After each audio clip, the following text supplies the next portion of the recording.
Hey, can you open up, man? I got the complex this weekend. Open up. Who are you? What are you doing shaking my fence? Huh? What are you doing? I'm Ray Demarini. I got the complex this weekend. Can you let me in? Hey, no way. You ain't Ray Demarini. Way, I'm Ray Demarini. I'm Ray Demarini. Look it. Hey, you can't be Ray You ain't big enough to be Ray's little brother. I'm Ray Demarini. Hey, hey. Hey, prove it. Come here. Prove it. Open the gate and I'll give you the secrets to ultimate bat speed.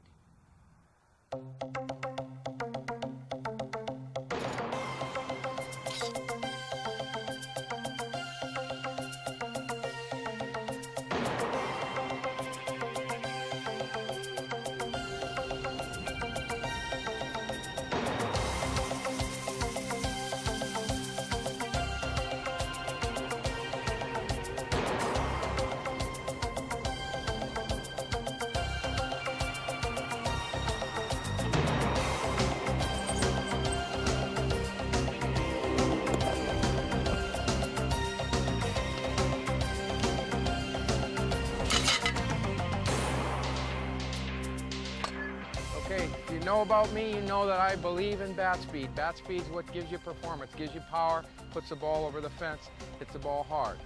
What you may not know is it's not necessarily the bat speed before you hit the ball, it's the bat speed while you're hitting the ball and how much you can maintain while you're hitting the ball, and that's the key. In other words, to accelerate through the ball. I'm going to show you like a mind-blowing test here that'll show you just how much bat speed you use. I got two bat speed meters here. They're going to gauge my miles per hour. This one will gauge it right before I hit this ball on the tee. This one will gauge it right after I hit the ball on the tee. First of all, I'm going to just swing with no ball on there, and you'll see the readings are going to be high on both of these meters. Okay, there you are. There's your bat speed, 82 miles an hour, right in this whole region from the beginning of my power stroke to the end. Now watch what happens when I put a ball on here. It's unbelievable. But this 6.5 ounce ball can make this much of an impact on your bat speed.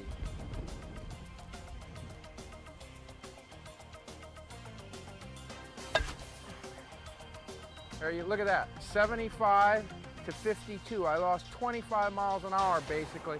And that's the key to power right there, is to get that 52 number up right after you hit the ball. That's the key.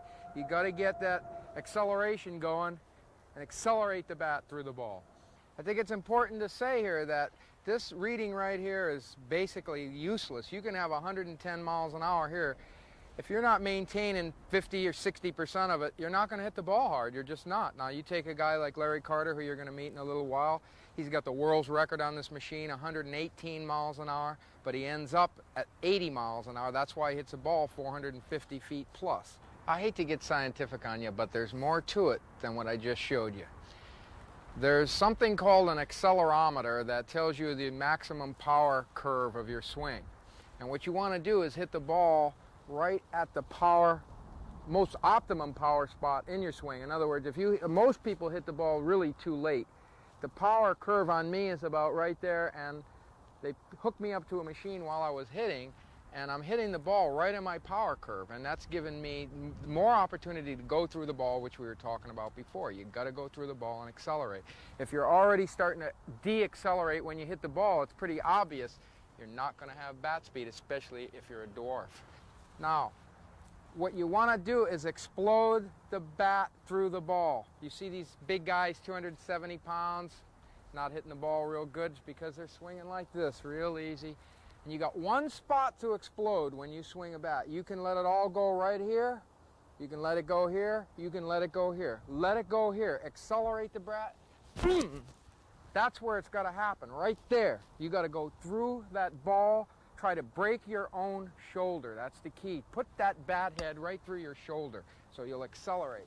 If you're a little guy like me, you got to maintain that bat speed. If you're a bigger man, you maybe can get away with it, but if you're a little guy, you better maintain that bat speed. And the only way you're going to do that is accelerate the bat through the ball. Accelerate. You got to go through the ball, I told you that. You got to relax your hands. That's probably the most important thing. On that bat speed meter, on that bat speed meter, I can pick up 5 miles an hour by relaxing my hands. That's like gaining 25 pounds. I can give you 25 pounds just like that. Just relax your hands. I'm talking about relaxing them. If you have any tension here, you see that? They're too tight. You don't need to hold on to the bat. Don't even hold on to the bat. Your body is not going to let the bat go when you start swinging. Relax your hands, 5 miles an hour more bat speed, probably 10 miles an hour more ball speed, I don't know. Just do it. It's one of the most important things. You always hear about people talking about hips, and they're obviously really important, good technique and all that. Hands are crucial, because if you got your hands all tight, you're not going to get the bat speed that you're capable of getting. Keep them loose, cuz.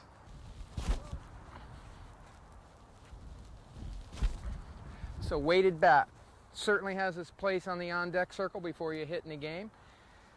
But if you want to increase your bat speed, you need to do other things. Now, if you train with this all winter with this heavy bat, are you training yourself to move your hands faster? No. What you need to do is train with this in the off-season in conjunction with the wiffle ball bat, please. This little $4 item right here, you swing this at 120 miles an hour.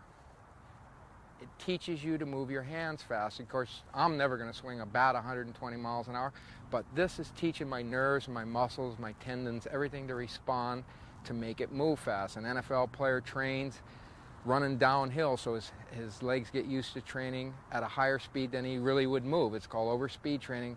It's a perfect principle for increasing your bat speed, and I highly recommend this. In about 3 weeks, you'll notice a tremendous difference in your bat speed. You know, if you could pick up 2 or 3 miles an hour, you'll hit the ball better. Now, I'll go over here to my little bat speed meter.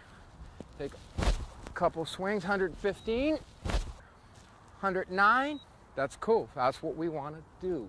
Be a speed freak.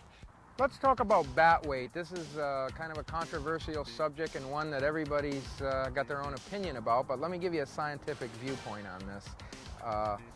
The little demonstration I just showed you should definitely decide what bat weight you use. If you don't have a lot of leverage, 6'4", you know, real fast, long arms, the thing that you, like say for my size, I'm real short armed, I need bat speed through the ball. It's the only thing I have. I don't have any bat speed because my arms are so short. So I have to maintain whatever I have through the ball. That's the only prayer I have to have power. So, and you'll see a lot of guys more and more going to 26s, 27-ounce bats like this, and that's the reason why, because you can pull the end of this bat through the ball. Now here you got this Larry Carter 280-pound dude type of model here. I don't have the leverage to pull the end of this bat through the ball because it's so heavy. It's got like a 6-ounce end plug, where my 27 has a 3.5-ounce end plug, and that makes all the difference in the world, because that ball wants to lag and prevent that bat head from going through the ball on a heavy bat. So if you have, you know, you're kind of short or don't have a real lot of bat speed, because you probably don't have the ability to have 2 of these machines, but you don't really need these machines. All you need to do is concentrate on accelerating through the ball, and if you have any questions of what you should use, start light, because light's going to get you through the ball. And we have guys on my team, a major open team, that are 6'3", 260 pounds, that are using 26-ounce bats with real light unplugs. I mean, they work. I'm not saying that a heavy ounce bat wouldn't work, but I would, if you have any questions, start with a light one and work your way up, because what you want to do is use the heaviest bat you can, but still be able to go through the ball at a high rate of speed. So experiment around a little, but don't throw away the light bat theory, because it's good, and more guys are going to it, and that's the reason why, what I just showed you. Okay, in this segment we're going to talk about mechanics. This is getting right down to the meat of the matter right here. I showed you what happened when that little 6.5-ounce ball hits your bat. You don't have the mechanics I'm going to show you here, and I'm not going to waste your time with your stance and all that, because that's an individual thing. It doesn't really matter how you stand. What matters is what I'm going to show you right here. 4 or 5 things that have to be present for you to be successful. And what I want to say right now is that if you're any kind of a serious player at all, what you ought to do is either rent a camcorder, buy one, use your buddies, whatever, but film yourself hitting and watch it. Watch it in slow motion, freeze frame, watch it, because that's going to tell you if you're doing it right. You're not going to be able to tell if you're doing it right without that sort of thing. So just do it, and spend the 25 bucks, whatever it costs, to rent one, and it'll be well worth your money. Now the first thing that I want to talk about, and we talked about it before, is your relaxed hands. This is very, very important. If you got any tension in your hands, it's going to cost you bat speed. It's going to cost your ability to go through the ball. Okay, so let's say you got your nice relaxed hands. Now you might notice this grip I'm using here. I've been using this for about 6 months and I really like it. I used to hold a bat like this. I'm not going to tell you which way to hold a bat. You know, 99% of the people hold a bat like this. I like it like this because what happens is I get down in this situation, I get the bat back, and I'm pulling with the left side of my body like this, and I'm pushing with the right side. I'm literally pushing my left hand with my right like that. And it works really good, but I'm not saying it's for everybody in any way, but more and more people for slow pitch softball are using it because you definitely can get more power. I can get more power and I can get more extension. The problem is it's a little harder to control the bat, so you might want to experiment with it. But I do recommend that you try to get this finger over the end of the bat because that's what's going to give you more leverage, and you want leverage because leverage is bat speed. So mess around with it. You know, if you're holding the grip like this, however, and you start trying to go like this, the bat's going to come flying out of your hands. The only way that's going to work is this way, and that's why I do it, because it forces you to have good mechanics. Now the next thing is you got to have a complete range of motion when you're hitting. This is like crucial. You know, a baseball player can just go like this, boom, because the ball's coming in at 95 miles an hour. He doesn't need a long swing. Softball, you got to have that bat back as far as you can get it. When you're front, no matter what the stance is, as I said, I hold my hands up here, other guys hold their hands here, but I'll assure you, you look at people in slow motion, when their front foot comes down, their hands will be back. My hands are back because I want to get as much momentum going before I hit the ball as I can. It stands to reason if I've got my hands here, I'm not going to have the kind of speed and power that I am with my hands way back here because I got 6, 8, 10 inches, 12, I don't know how much more to work with. So get that bat back. When that front foot comes down, you better have your hands back. And when that front foot comes down, that's your signal to go. So, you know, whatever your stance is, you're like this.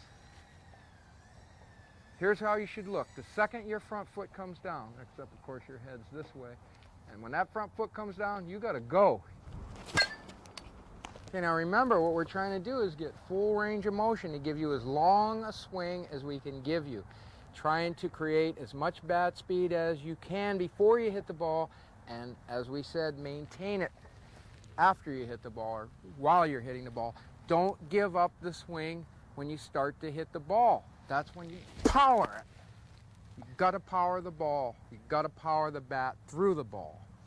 Okay, the next thing is I want to, and if you get a camera of your own, make really, really sure that you're doing this because you will never be a good hitter if you're not. Here's what the bat's got to look like. When your front foot comes down, you start your swing. Here's how the bat has to be. Your hands are way out, the bat head is lagging totally behind your hands. If you start this, look what happens. My shoulder starts opening up. In other words, I'm trying to bring the bat head out too soon, and you will have absolutely no power. This will be what you are, which is nothing, believe me. It's this. That's how, if you look at my swings in slow motion, that's how they'll be. You look at Larry Carter's, anybody on his team, Mike Rodriguez, Ernie Rodriguez, any good player, their hands will be like this. The last thing that comes through, their hips are all open, their hands are extended. The last thing that comes through is the end of the bat. That's how it works. Make sure you're doing that because you will never have bat speed through the ball. You just get into ping pong if you're not going to do that because you're not going to be successful. We're going to do something kind of strange here. We're going to name your body parts. You probably have named some of your own anyway, but here's what we're going to do. We're going to call this shoulder Ike, and we're going to call this shoulder Mikey. For the rest of your life, this is Ike, this is Mikey. And this makes hitting a lot easier if you remember what I'm going to show you right here, which is when your front foot comes down and you got this bat back to get the full range of motion, your chin is on Ike. If you have your chin on Ike, when you bring that front foot down, you have to be closed, which is crucial to being a good hitter. Your front side has to be closed. You swing, come through, you have your chin on Mikey. You start on Ike, you end on Mikey. This is a well-established deal with the Major League ball players.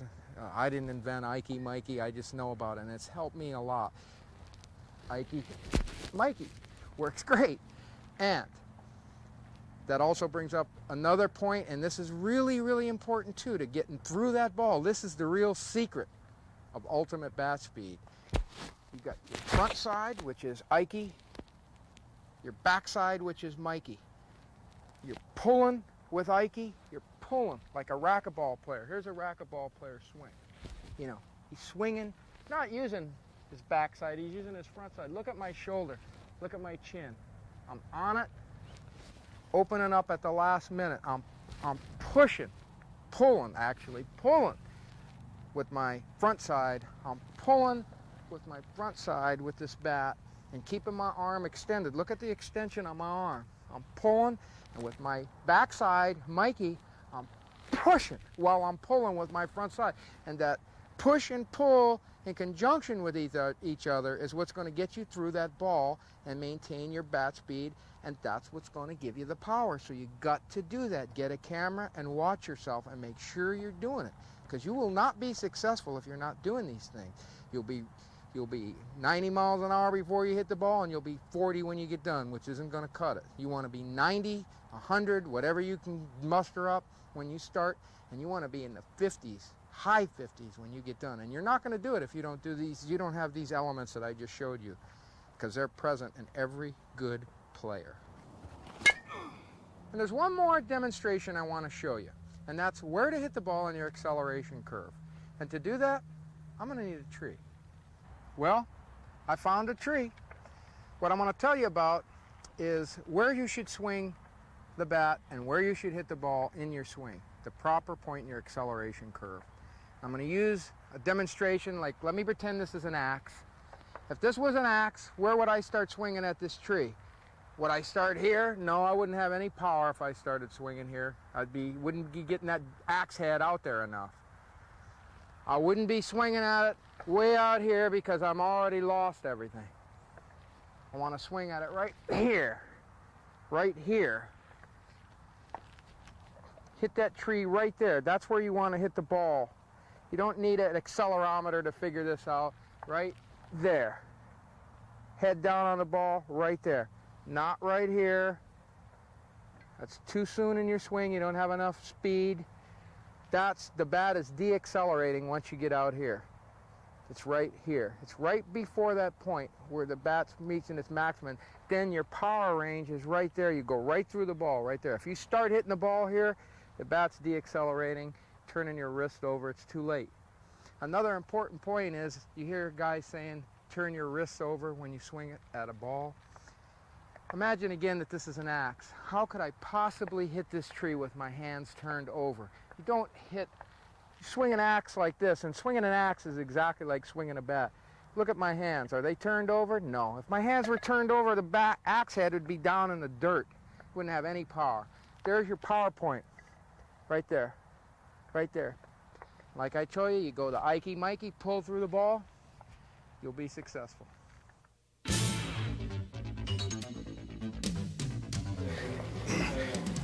Come on, go to work. Quick cheat. Yeah, don't you cheat. Don't you cheat. Don't you cheat. Come on, get it. Get it. Get it. Come on. Keep going, keep going.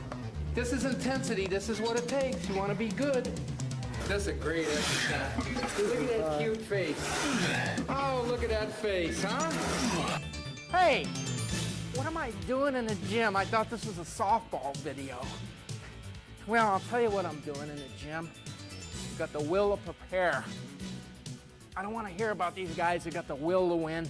Find me somebody that doesn't have the will to win. Everybody has the will to win.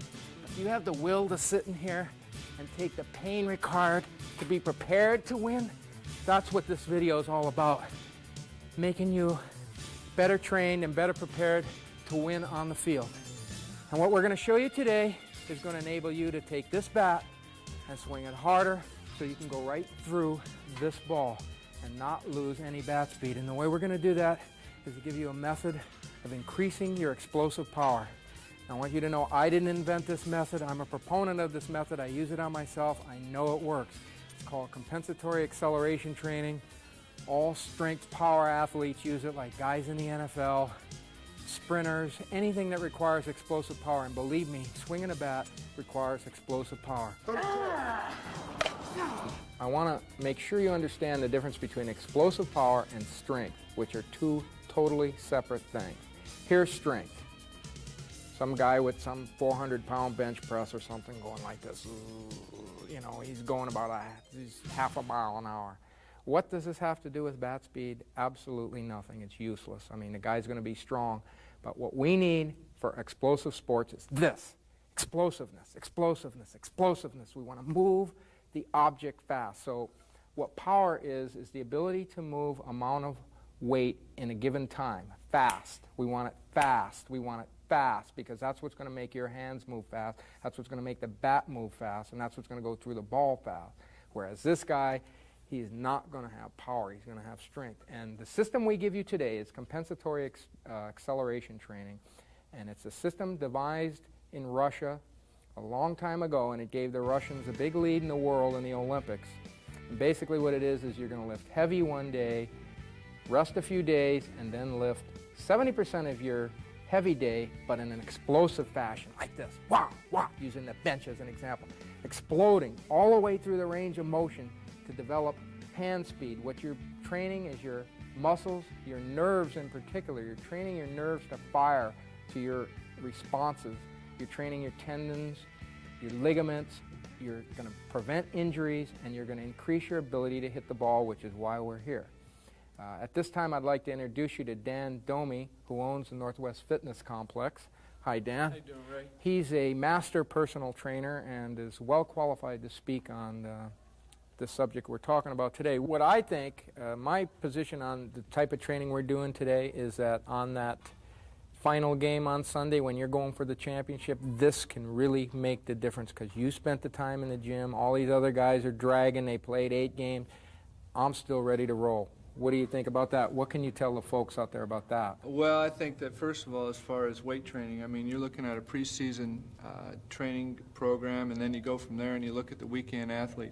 You know, you got the weekend warrior who's basically, they're hoping for the best. They don't do any training. They don't do anything, any flexibility, anything. And then they're going out to the game and getting hurt. You know, one of the things that we're looking for here is to be able to do some preseason training and be able to work through it. And what about training right on through the season? What do you think about that? Well, I think that if you let your body slide during the season, I mean, once again, you're hoping for the best. I mean, I think that you can do light reps, go ahead and do, you know, light weights, heavy reps, and be able to get through it. Yep, I totally agree. And here's what it comes down to. We're going to give you the system that's going to allow you to be as good as you can be. You know, you just go right over to the mirror and look at the mirror, and that's going to be the guy that tells you how good you're going to be, yourself. I'm going to give you the system. It's not my system. It's a proven system. It works. NFL players use it. Top-level sprinters use it. Pole vaulters, all kinds of athletes use this system. It's nothing new. It's just a great way to train and allows you to be as good as you can be. That's hopefully why you're watching this video today.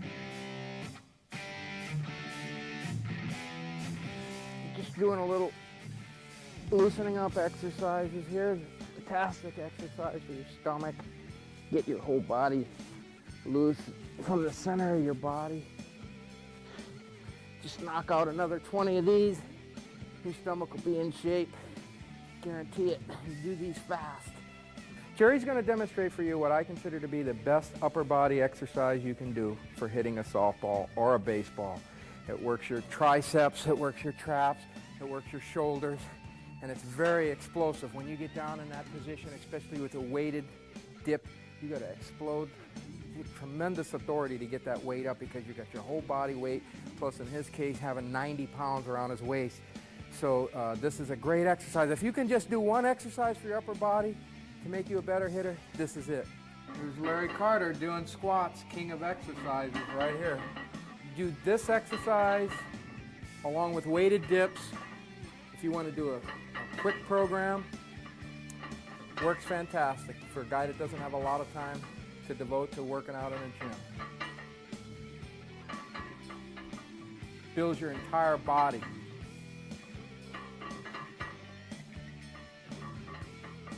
High reps. Notice he's doing high reps. You want to swing a bat fast? The way you swing a bat fast is you learn to explode. You train yourself to explode so you can just whip the bat. And that's what this is going to do. This is very important. It's just as important as your heavy day because it's going to increase your hand speed. Here's how it's done. Now this, although these weights are a lot lighter, this is a grueling method of training because you're firing off hard on every rep. So here I go. I'm going to try to do 10. Start off a little easy. I'm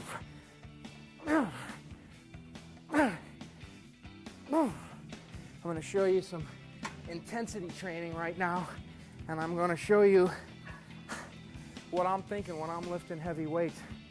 I normally don't act like this, like the way I'm going to act right now, but I'm thinking it. I'll tell you that. You start lifting heavy weights like this, you want to be a ball player, you want to hit the ball farther, you want to have bat speed, you got to get fired up when you're lifting these weights. It's not easy. I'm getting like in a psychotic state right now because this weight is going down. I have no respect for these weights, none. You got to have an attitude when you lift these weights. You got to have an attitude. Yeah. This is a toy. Play with the toy. It's a toy. Play with the toy. Oh, I can't lift the toy. Throw the toy. Panties. Come on, get it. Get it. Get it. Come on. Come on, Jerry. Come on. Go what? Explode. Come on. Boom. Boom. You want to be a ball player, Jerry? Explode. Explode. Keep going. Okay, now if you don't want to do dumbbell bench presses, you can do barbell bench presses, which Larry's going to demonstrate again. We're going with intensity here. He didn't come here to look at the girls, to look pretty. He's going to work. Let's go, Larry. I want 6, 3, 6. Come on, give me 2 more. Come on, come on, come on, come on, come on, come on, come on. Give me 2 more. Your competition's working. Give me 2 more. Come on. Come on, you want to be a ball player? Go to work. Come on. Again, you got another one. You got another one. Come on. Don't quit on me. Don't quit on me. Do another one. Explode. Come on. Boom. Another one. Do another one. Do another one. Come on. Get to work. There you go. I don't take that grin off your face. Woo! God. A black man turned red. It feels good, Joe.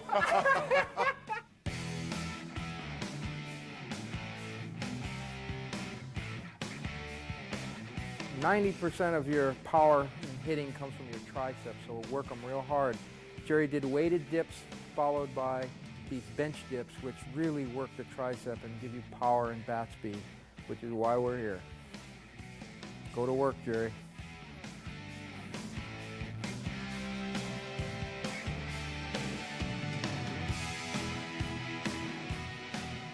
Okay, while you're resting between sets, say your bench press, whatever it is, it's a pinch plate exercise. It's great for your forearms and your wrists and your hands. It's all you need to do. You don't have to do a bunch of forearm stuff. Just do this and, work yourself up to a 25-pound plate. Switch hands, just walk around, twirl it, let it work. This really builds up your forearms and wrists and hands. Like I say, it's a great exercise. Try to get up to as much weight as you can do. Just hold it in your hand. It's a great exercise. You can do it while you're resting from other things. It's like you're getting it free. There it is. That's it. Forget the mild. This is the wild. Oh.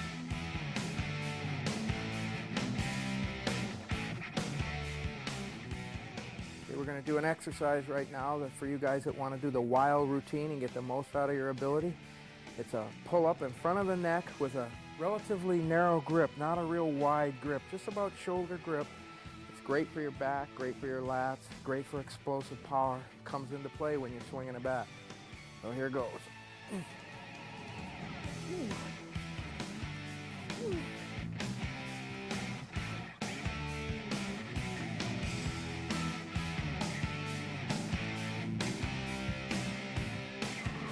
There you go.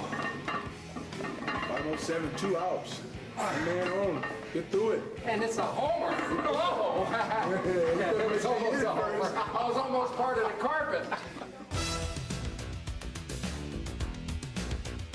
The key in this sport is to practice. If you want to be good, you got to practice at it. I always say, if you want to be an elk hunter, hunt elk. You want to be a ball player, play ball. Just hit those line drives, Ray boy.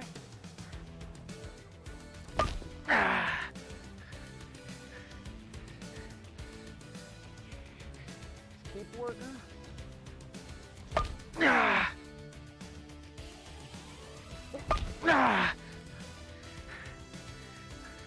Watch his hands getting way out there, right in my power curve. Not on that one. Wait a minute, that still goes out. That's those dips. Another important aspect of hitting is when you're practicing, let your pitcher throw you game pitches. Don't let the guy just groove the ball right over the plate, because you ain't going to get it grooved to you over the plate in the game, so let the guy work you. Oh, I hate this. Oh, look at that. I hate this. I can't hit this when you start doing that. I think it's important to know, what is a pitcher trying to do to you when you're up there hitting? This guy's one of the best pitchers in the country.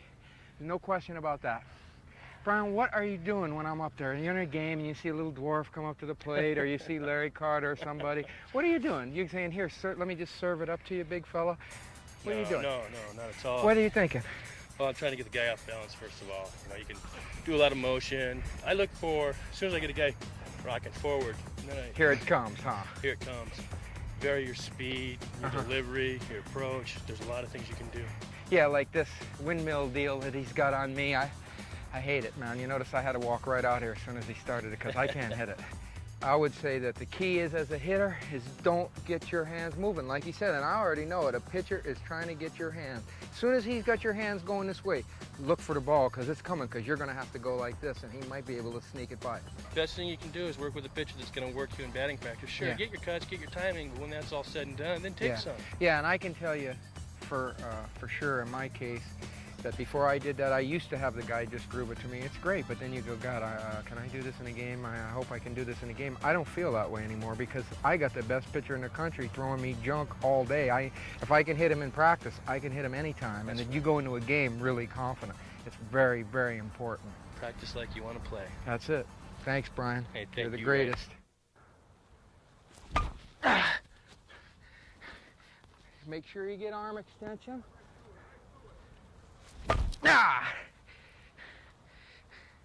Practice makes perfect. Now there's another point I want to make clear. You just, like, I'm up here just trying to pull the ball, have some fun, but you got to do other things. What am I going to do if the wind's blowing in 80 miles an hour? If all I can do is hit home runs, I don't care how good I am, I'm not going to hit a home run. And I'll tell you, the wind's blowing in as much as it's blowing out. Take 10 balls between second and first. Take 10 balls between third and short. Take a couple balls up the middle at the pitcher. So when you get in a game, you can do anything you want to do. You're not one-dimensional. I don't care how good you are at this game. If you're one-dimensional, you're not going to make it. You're not going to play as a high a level as you could if you can do a variety of things. And that's simply the facts, because the wind will be blowing in. Some balls will be dead. Some balls will be wet. Be able to do a lot of things. Okay, I want to introduce you to Mike Rodriguez. This guy, as far as I'm concerned, has the sweetest swing in the game. In particular, the Ikey Mikey deal I was talking about. Front shoulder to back shoulder is like awesome. Watch the bat come through the strike zone, through the ball, swivel all the way around and end up over here. It's like, I don't know how he does it, but if you want to know how to hit a softball, watch this guy swing in slow motion and watch it again and watch it again and watch it again. He's got a beautiful swing. The thing I want you to watch on Mike Rodriguez is the guy's got the best follow-through I've ever seen on anybody. Watch that bat. Watch where his bat head ends up. Nice shot. That's out of here. Watch where that bat ends up. Look at that. You think he's going through the ball? This guy's going right through it. That's the one I want right there. That's a beautiful swing. Give me that swing, Mike.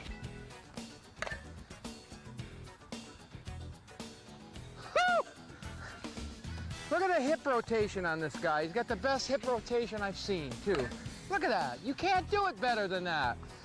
You want to learn how to hit? You want to learn how to go through the ball? Slow-mo this guy.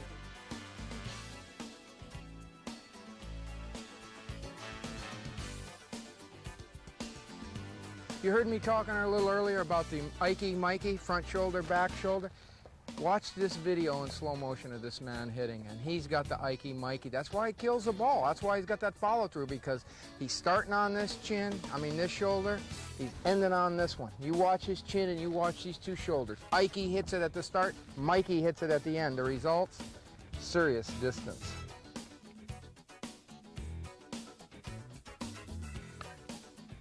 There you go, Mike! Way to turn on the ball. See ya!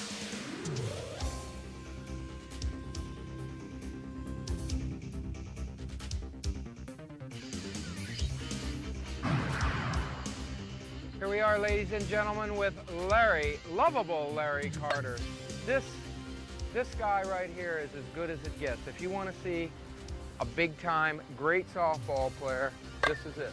Woo! Oh, Larry! Go up and through the ball, Larry! Up and through it! This is what a big-time softball player looks like.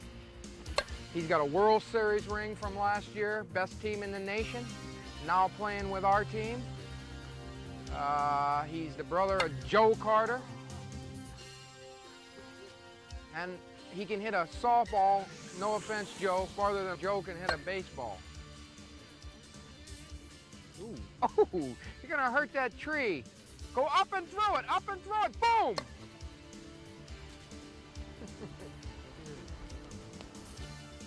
This is the real deal, as they say. If you got slow-mo, fast mo, any mo you got, watch it. Oh, that might be up on the freeway. This is it. Watch his hands go. Just keep your eyes on the hands. Ah!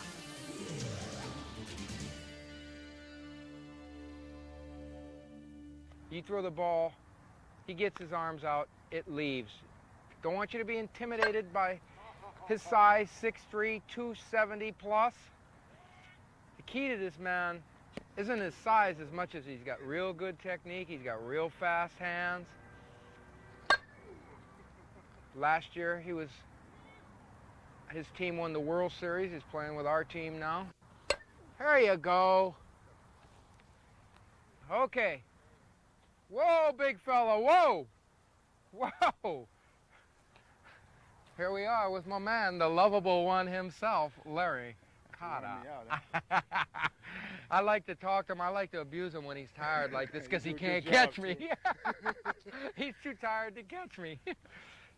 One thing I want to say about Larry Carter, more than any player I have ever known, seen, he has a passion for the game. He loves to play softball. You see him on the field, you will see a big toothy smile, and I mean toothy. If you can't have fun out here, why be out here? You know, you gotta love it.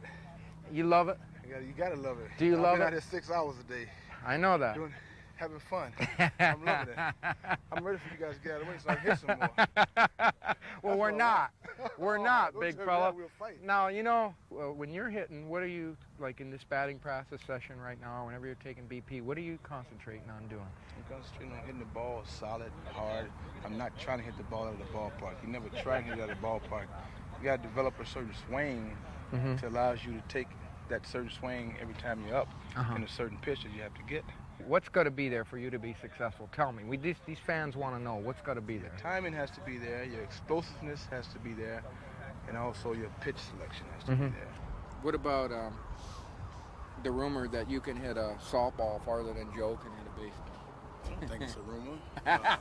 Look at the tape. Roll them. You think Joe would say that? I don't think Joe would say it, but Joe doesn't know. Oh, wait a minute. Hey, we just got a broken tree. He just broke down a tree. This is a result of Larry's latest batting practice session here. All we got to do is fiberglass it, and you can hit with this. This is it. If you want to see a big-time player, you go watch Larry Carter play. You won't find anybody that can hit it farther than the lovable one.